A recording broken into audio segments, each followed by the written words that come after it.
RTM Talk, um espaço de entrevistas sobre os mais variados temas da atualidade. Entra na conversa. Começa agora o RTM Talk. Estamos de volta para mais um RTM Talk, o programa de entrevistas da RTM Portugal. Eu sou o Levi Simões, hoje estou à conversa com Marcelo Marques, advogado, especialista em Direito Religioso e fundador do Instituto Europeu de Direito e Religião. Seja muito bem-vindo, Marcelo, obrigado por estar aqui connosco à conversa. Muito obrigado, Levi, agradeço a toda a equipa da RTM, prazer estar convosco. Muito obrigado, prazer é nosso. Gostava que nos falasse então um pouco sobre o Instituto Europeu do Direito e da Religião. Como é que surgiu a ideia de criar este instituto? Sim, a ideia não foi minha. Esse instituto, ele é vamos dizer, tende a ser um reflexo, nós queremos que seja um bom reflexo do Instituto Brasileiro de Direito e Religião, o IBDR. Então, o IEDR, que é o Instituto Europeu, é o IBDR em Portugal e Europa. Ok. Então, o Instituto Brasileiro de Religião tinha, dentre um dos seus objetivos, a criação de um instituto aqui na Europa. Como já existia um membro aliado do IBDR, que é o Instituto Brasileiro, morando em Portugal, e logo depois eu também conheci e amei, me apaixonei pelo ramo do direito religioso, que é um ramo autônomo do direito que poucas pessoas validam ou conhecem ou entendem.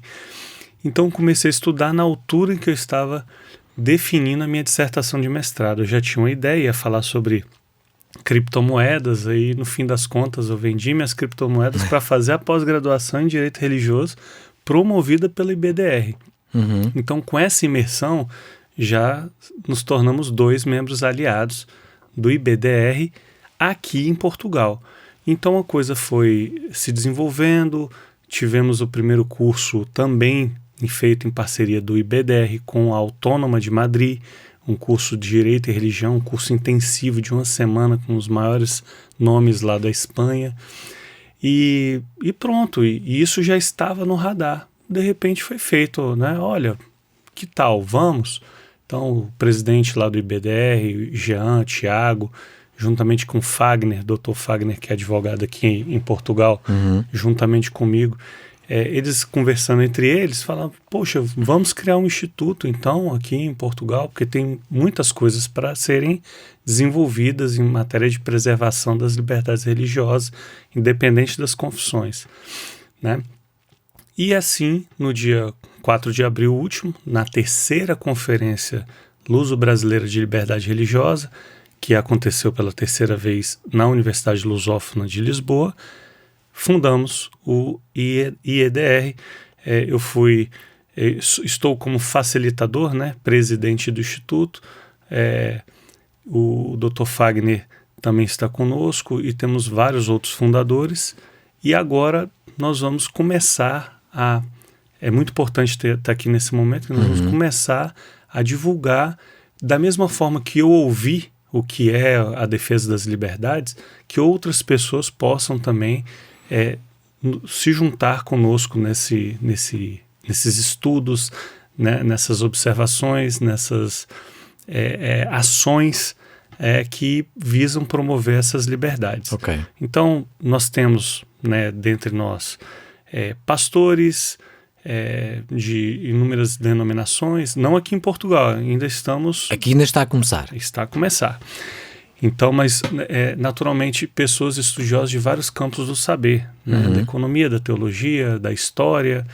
Então, essas cabeças pensantes, elas se unem e buscam, né, a preservação dos valores ocidentais, né, que foram construídos na nossa sociedade, Estado Democrático e Direito, né, que é com fundamento lá no fundo de matriz judaico-cristã. Claro. Então, esse é o nosso desafio, de poder mostrar para as pessoas que vale a pena manter-nos nesse caminho, né, e evitar que essas interferências na liberdade religiosa firam esse direito fundamental.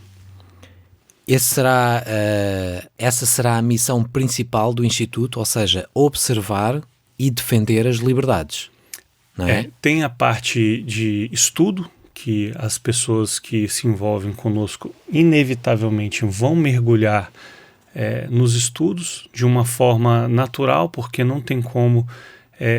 Nós precisamos entender alguns conceitos.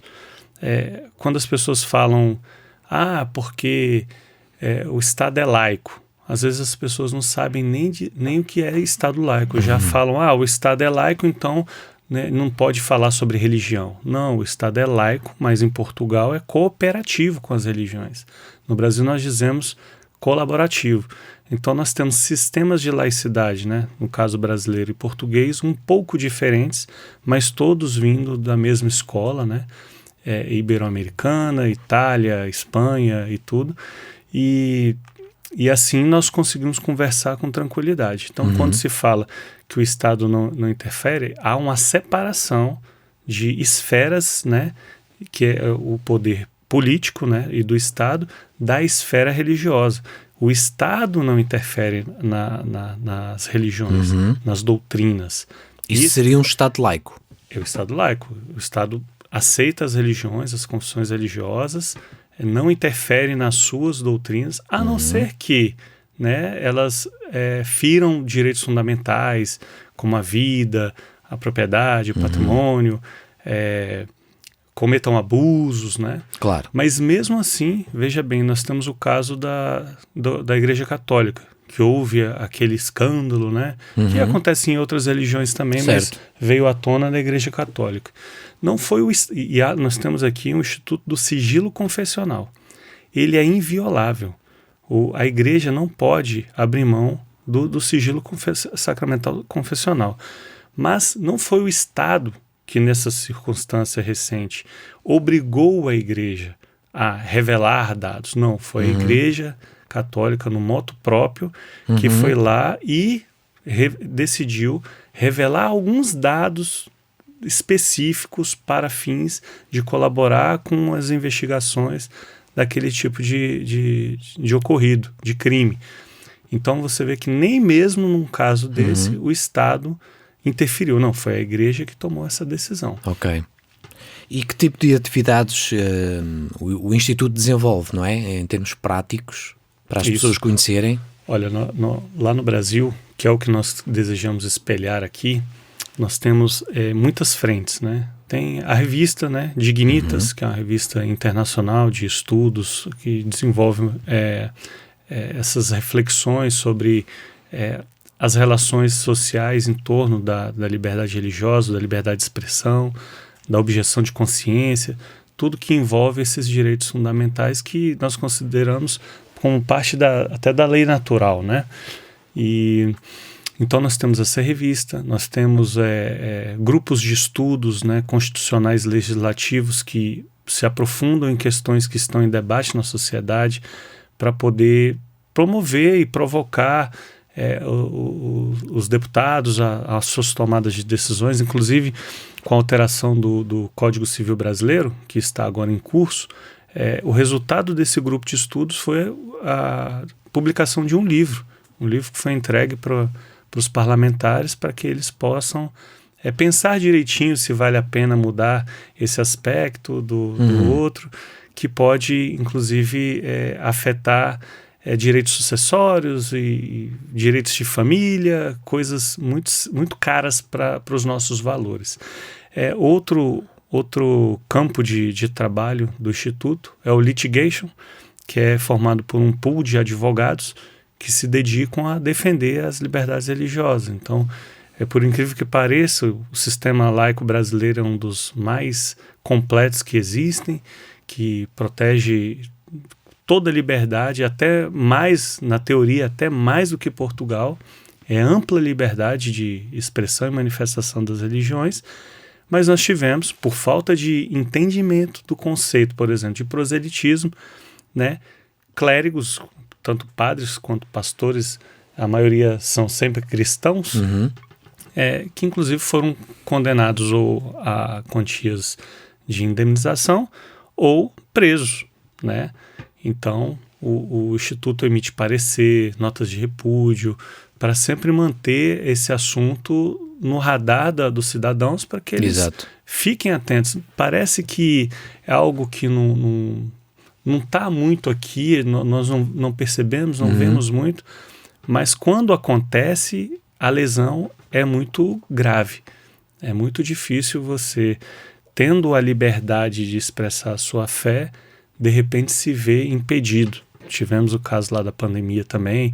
Então, a pandemia, inclusive, o Instituto produziu muito conteúdo, material, livros, para esclarecer as pessoas de que esse direito, né, da liberdade de expressão religiosa, de liberdade de culto, ele nunca pode ser suprimido. Ele pode até ser restringido, mas as pessoas não podem ser impedidas. Aqui em Portugal, essa restrição ela é mais forte ainda, mais contundente. Nem em estado de sítio, nem de calamidade pública, as pessoas podem ter a sua liberdade de culto posta em causa, não é? Exatamente. Aliás, na pandemia o que aconteceu foi precisamente um impedimento das pessoas se reunirem num local público. Sim. Mas depois houve também um desenvolvimento ao nível do online, que antes não existia, não é? Isso. O argumento foi do aglomerado de pessoas. Isso. Não importasse... Devido a uma questão de saúde pública. Isso, não foi o viés da religião.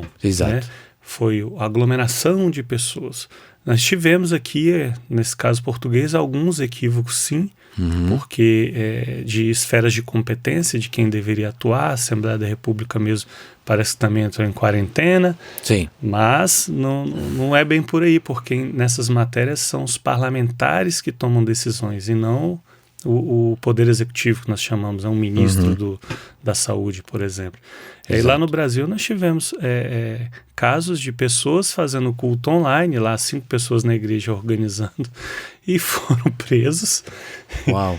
Famílias acusados orando, de desobediência. Famílias orando dentro de casa, que foram conduzidas à polícia, né? Então entraram numa insanidade, né? As pessoas não paravam para compreender e refletir. Então, um instituto como esse, que é vocacionado para essas questões, vai direto ao ponto, com clareza, entendimento e saber jurídico para dizer que, olha, cidadão, você tem a liberdade, aprenda a usufruí-la, porque nós temos liberdade e nós sabemos usufruí-la, preferimos nos apegar à chave que fecha a cadeia, né? A porta da cadeia. Exato. E nos enclausurarmos lá, ao invés de conviver, que nós podemos aqui conviver discordar sem sermos desagradáveis e conviver numa boa com todas as religiões,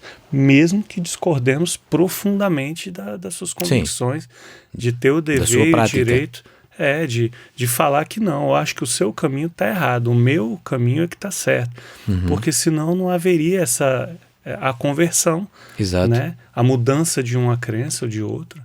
Tem que haver tolerância, não é? Também. Exato. Como é que o Instituto vê o atual cenário europeu ao nível das liberdades religiosas? Olha, de maneira geral, eu por acaso fiz uma dissertação de mestrado comparando o modelo da laicidade portuguesa e brasileira. Na conclusão do trabalho, não há como dizer diferente que o cenário não é tão mau, mas também não é promissor de que continue sendo bom, né? Porque o bom é inimigo do melhor, né? Sim. Então, há muitos riscos, né? Até pela efervescência aí das ideologias, das minorias, do secularismo, da secularização do Estado para parar de se dar valor, né, ao fenômeno religioso e principalmente ao laicismo, né, às atitudes laicistas, né, de, por exemplo, quererem confundir a participação de um clérigo, por exemplo, da religião católica, que já foi a religião do Estado português, assim como também do Brasil, quando eram confessionais, e que isso não pode, que isso é um absurdo. Não, olha, as outras confissões religiosas também devem, né, poder participar, isso deve ter um diálogo melhor entre a sociedade e as confissões religiosas. Para haver melhor aceitação também, não é? Isso, porque nós temos que verificar que Portugal tentando responder a vossa pergunta, que ela é muito densa, né? Nós temos uma coisa que Portugal é uma confessionalidade sociológica, nas palavras do doutrinador Paulo Polida Dragão, na sua tese de doutoramento. E é claro que é assim, porque são 90% de católicos. Então, sim, é natural que nesse ambiente nós devamos, né? Claro, todos deveriam ter a liberdade de manifestação religiosa, mas há esse teor sociológico que representa a realidade das coisas, né? O Brasil, né, foi colonizado por Portugal, né, pela lá Ordem da Cruz de Cristo estava nas caravelas, né, e o país foi, olha o tamanho do Brasil. Sim. Isso foi missão de quem? Foi missão dos católicos, dos jesuítas, né? Exatamente. E olha o tamanho daquele país. Ignorar que as raízes, né, históricas do Brasil e de Portugal têm forte ligação com o fenômeno religioso, inclusive. Cristão é negar a realidade. Então, esse tipo de discussão nós não podemos fazer anacronismo. Simplesmente temos que aceitar o que é e conviver, porque o cristão é muito tolerante. Sim. Essa é que é a realidade. Então, dessa parte não haveria problema. Agora, a defesa das suas convicções, como o respeito à defesa feita pelas convicções dos outros, é algo que deve acontecer na praça pública, né, na sociedade, numa coisa que nós chamamos de mercado livre de ideias espirituais, numa boa, sem medo, sem receios, né? Uma religião completamente antagônica ao cristianismo pode tentar me convencer de que o caminho que ele segue vai levar à salvação, né? Falamos isso sobre as religiões monoteístas, né? O judaísmo, o cristianismo e o islamismo precisam fazer isso. Se não fizerem isso, como que a próxima geração vai aprender, né? O ensino religioso, o funcionamento, né? A permissão de funcionamento com liberdade das confissões religiosas, seja elas quais forem. Se não tiver esse ato do proselitismo religioso, que muitas vezes as pessoas colocam de uma forma pejorativa, só que, você está fazendo proselitismo. Olha, a pessoa que é dessas religiões, principalmente, precisam fazer, né? Faz parte do exercício da sua fé. E temos um crescente número de cidadãos estrangeiros a viver em Portugal, o que traz também outras questões ligadas à religião, não é? Sim. Países do Médio Oriente, da Ásia, e portanto nós temos que estar mais receptivos a implementar esta liberdade religiosa, não só para nós, mas também para aceitar os outros. Sim. Essa é uma questão delicada, porque me parece que às vezes flerta com esse problema do descontrole da imigração, né? Isso é um assunto que não posso falar sobre esse assunto. Agora, o que eu poderia afirmar é que o Estado português, assim como qualquer outra nação democrática, ela deve fazer uma acomodação razoável para que haja esse convívio. Né? Por exemplo, muitos crentes de determinada religião têm determinados hábitos religiosos, não culturais de fazer coisas que aqui são reprováveis, mas dentro do âmbito da religião, que não ofenda os direitos fundamentais da dignidade humana e etc., são livres para poder expressar. Então, por exemplo, se eles fecham ruas para fazer determinado ato religioso, ou causam algum, por conta do volume de pessoas, aí o Estado tem que buscar alternativas para resolver, não para reprimi-los. Não. Né? Regulamentar, talvez. Ajustar. Né? Para que eles possam ter tanto direito como os cidadãos nacionais. Exato. Não que jamais, esse é a má interpretação que às vezes um ouvinte, uma pessoa pode ter, não, mas o que o Marcel está a dizer, não concordo de jeito nenhum. Calma, que às vezes a cabeça de quem está ouvindo isso está pensando no volume do fluxo migratório. Certo. Eu estou dizendo de outra coisa. Estou falando sobre o direito de todas as pessoas, independente da sua região, né, do seu país, da sua nacionalidade, poderem conviver harmoniosamente. Mas lá no país deles nós não podemos. Não, de fato, lá é uma teocracia, mas graças diferente. a Deus aqui não é, né? Sim, sim. Então, a ideia não é que esses estrangeiros que têm outras religiões passem a ter mais direito do que os nacionais portugueses, de forma alguma. Houve um momento no constitucionalismo português que, inclusive, isso aconteceu, né? Que os portugueses católicos tinham que ficar ali, não podiam mudar de crença, né, porque senão perderiam até direitos políticos, enquanto que os estrangeiros às vezes estavam ali numa situação, num recorte histórico ali daquele contexto, mais favorável. Mas são esses tipos de trocas que nós precisamos ter, que o Instituto oferece, né, para contribuir, para oferecer contributos mesmo para uma discussão honesta, saudável, harmoniosa, em que a gente possa discordar sem maiores traumas. Exatamente. se em Portugal existe liberdade e democracia, é para todos. É para todos. Independentemente do que acontece noutros países, que isso tem a ver com os outros. Quais são os maiores desafios atuais? Como é que, para o Instituto, não é? Quais são os vossos maiores desafios e como é que trabalham em função disso? Não é? Tem um desafio pela frente, deparam-se talvez com alguma situação que não esteja dentro dos conformes.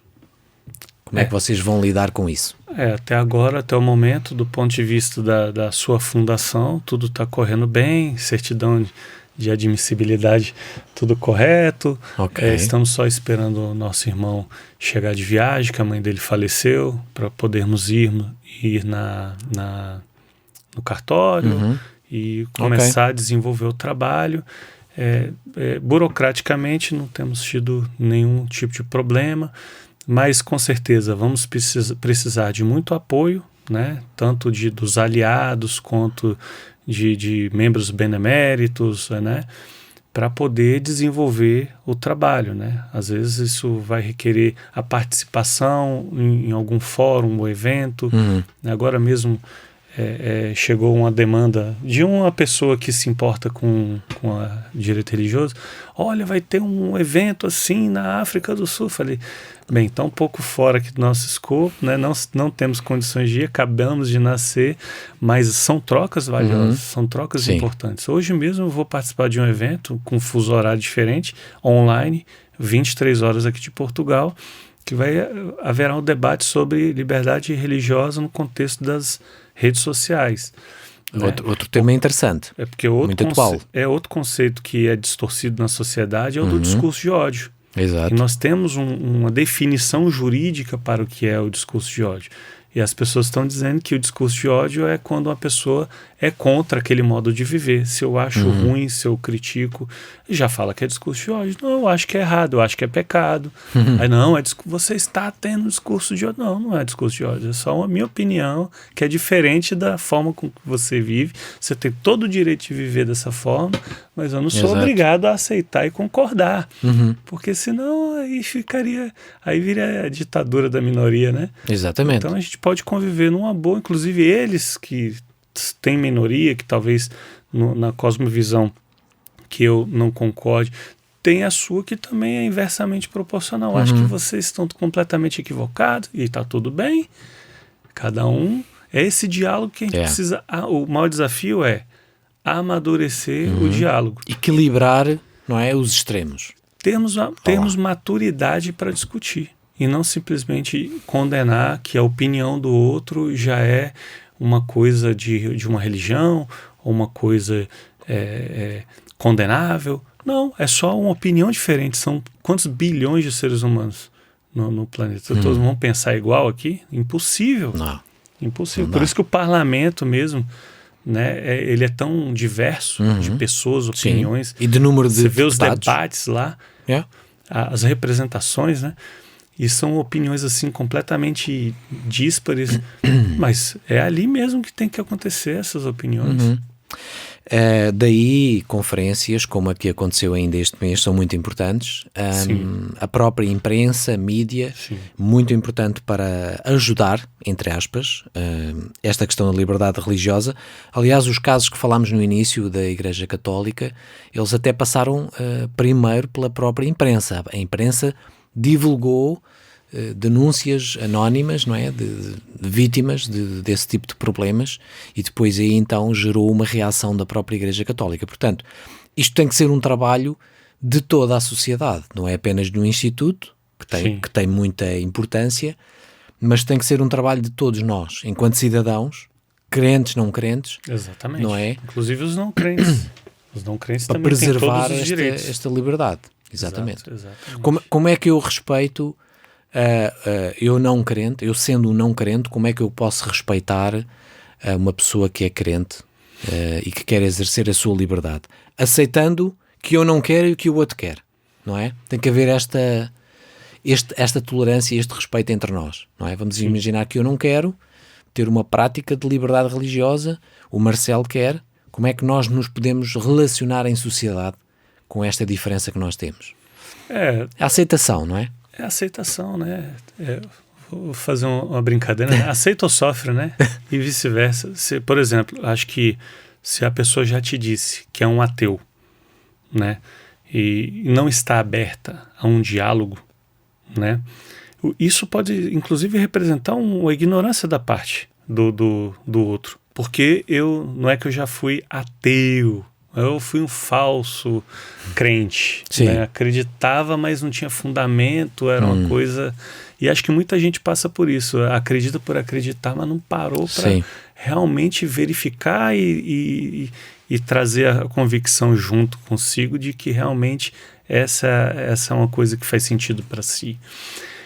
Então, eu acho que não devemos fechar as portas. Até um ateu poderia também se dar a oportunidade de ouvir, porque, por exemplo, eu não ouvi determinada religião, né? Às vezes fui preconceituoso, e agora eu estou falando aqui a verdade, e hoje eu faço parte dessa religião que eu critiquei no passado. Eu não tenho medo de falar isso, porque as pessoas que me conhecem, e meu pastor, e desde a minha história toda, isso tudo faz sentido para mim. Eu não tenho vergonha nenhuma de dizer que acreditava em uma coisa que depois reconheci por conta da oportunidade que eu me dei de abrir a mente, para verificar que eu estava completamente equivocado. Sim. Claro que muitas coisas ficam no campo do mistério, mesmo que meu pastor diga, olha, é assim, porque está escrito e tal, eu passo pela minha razão e falo, eu ainda não atingi essa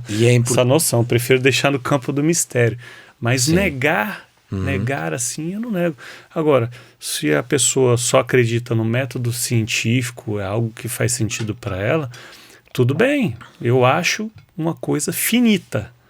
Eu acho que é uma coisa que tem um fim, né? Já essa parte do fenômeno religioso, por conta da consciência, de vários outros atributos que o ser humano possui, intuições e tudo, nós acabamos percebendo que tem algo mais por aí. Certo. Né? Tem algo mais por aí. Certo. Então, acho que é uma questão de... Nem todo mundo vai querer seguir um caminho de parar para refletir que nós estamos aqui num planeta, né? É curioso, as pessoas vendo no livro de geografia o Sol, Mercúrio e tal, mas só tá lá, não olha para o céu e fala, nós estamos dentro de um planeta mesmo. Então imagina isso em relação a outros assuntos, né? Sobre o fenômeno religioso, a vida em sociedade, como foi construído o Estado. Então essa parte histórica, essa parte jurídica, filosófica, teológica, sociológica, nós temos o interesse, né, de pessoas que têm a cosmovisão, né, e os valores defendidos pelo Instituto, né, que se aproximem para a gente... Vamos criar ainda um ambiente para ter mais trocas de ideias. E com essa luz que emanou lá do Brasil, onde é que vai chegar, né? Se nós vamos refletir à altura, né, do que o IBDR já fez lá no Brasil, se nós vamos conseguir desenvolver, mas precisamos de pessoas que estejam com essa boa vontade em busca do bem comum. O Instituto Brasileiro de Direito e Religião, nesse tempo de percurso, desde 2018, já tem fortes parcerias pelo mundo, né? São parceiros da ADF, Alliance Defender Freedom, que luta no mundo inteiro com advogados, no mundo inteiro, na defesa de pessoas que têm a sua liberdade de expressão religiosa ofendidas, e também são parceiras do Acton Institute, se não me engano, nos Estados Unidos. Então, se os ouvintes, né, tiver algum interesse de fazer uma parceria para podermos desenvolver projetos, trabalhos, seria muito, muito útil, muito interessante para todos nós. Ok. Como é que as pessoas vos podem encontrar, contactar? Sim, no momento nós vamos até fazer uma reunião agora para a semana para resolver a questão da plataforma, né, do site, que aí fica mais fácil para todos. Mas no momento nós temos o Instagram do Instituto IEDR, que é Instituto_IEDR, e no YouTube, @Instituto IEDR, né, direto. Ali nós já temos colocado alguns conteúdos, né, frutos da conferência. Esse aqui também vai ao ar e pronto. No momento são esses os contatos. Tem um e-mail também, né, que é institutoiedr@gmail.com. Essa terminação do Gmail talvez a gente mude quando resolvemos a questão do site, que em breve estará disponível para todos. Ok, muito bem. Marcelo, muito obrigado. Foi agradeço. ótimo conversar com você. Gostei também. Acerca de um tema tão importante para todos nós, e até uma próxima oportunidade. Até. E foi mais um RTM Talk, o programa de entrevistas da RTM Portugal. Continue ligado connosco, temos vários conteúdos para si nas plataformas digitais. RTM Talk, um espaço de entrevistas sobre os mais variados temas da atualidade, na emissão online e nas principais plataformas digitais. RTM. Conhece todos os nossos programas em rtmportugal.org. Uma produção da Rádio Transmundial de Portugal.